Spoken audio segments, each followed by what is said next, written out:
ಎಲ್ಲರಿಗೂ ನಮಸ್ಕಾರ.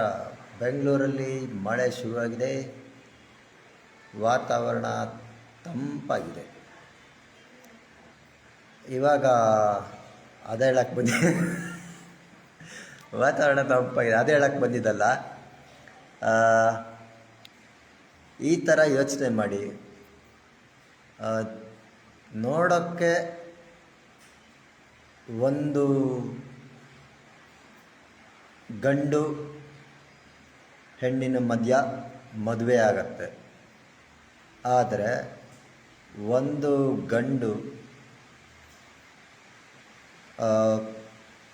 ಹಿಂದೆ ಎಷ್ಟು 300 400 ಎಷ್ಟೋ ಜನ್ಮದ ಕರ್ಮಗಳನ್ನು ಜೊತೆಗೆ ಅವನು ಬದುಕಿ ಬಾಳ್ತಾ ಇರ್ತಾನೆ. ಹೆಣ್ಣು ಕೂಡ ಎಷ್ಟೋ ಜನ್ಮಗಳದ್ದು ಕರ್ಮನ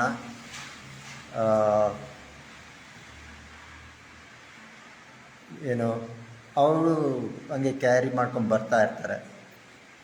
ಇಬ್ಬರದು ಕ್ಯಾರಿ ಫಾರ್ವರ್ಡ್ ಆಗಿ ಬರ್ತಾ ಇರತ್ತೆ. ಗಲಾಟೆ ಆದಾಗ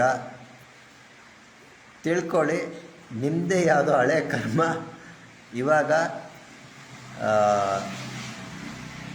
ಎಚ್ಚರ ಆಗಿದೆ ಅಂತ.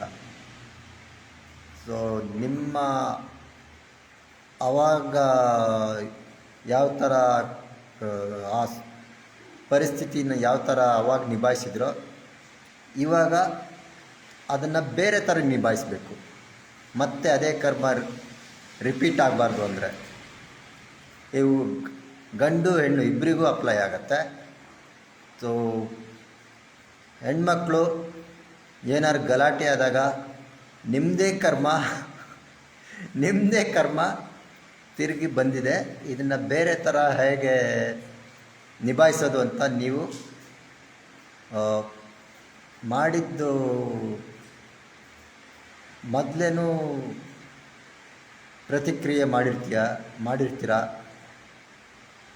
ಎಲ್ಲ ಇದೇ ಆಗಿರುತ್ತೆ, ರಿಯಾಕ್ಟು ಮಾಡಿರ್ತೀರ ಇವಾಗಲೂ ಮತ್ತೆ ಅದೇ ಥರ ಪ್ರತಿಕ್ರಿಯೆ ಮಾಡಿದ್ರೆ ಆ ಕರ್ಮಕ್ಕೆ ಈ ಕರ್ಮ ಸೇರ್ಕೊಳುತ್ತೆ. ಸೊ ನೀವು ಅಡಿಷನ್ ಮಾಡ್ತಾಯಿದ್ದೀರ. ಇವಾಗ ನೀವು ಬೇರೆ ಪರಿಸ್ಥಿತಿನ ಬೇರೆ ಥರ ಹ್ಯಾಂಡ್ಲ್ ಮಾಡಬೇಕು. ನಿಮ್ಮ ಕರ್ಮನ ನೀವು ಹ್ಯಾಂಡ್ಲ್ ಮಾಡಬೇಕು.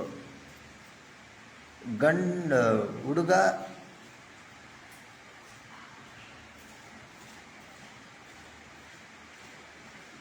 ಎಲ್ಲರೂ ಅವರವರ ಕರ್ಮನ ಅವರೇ ಹ್ಯಾಂಡ್ಲ್ ಮಾಡಬೇಕು. ನಮಸ್ಕಾರ. ಜೈ ಕರ್ನಾಟಕ.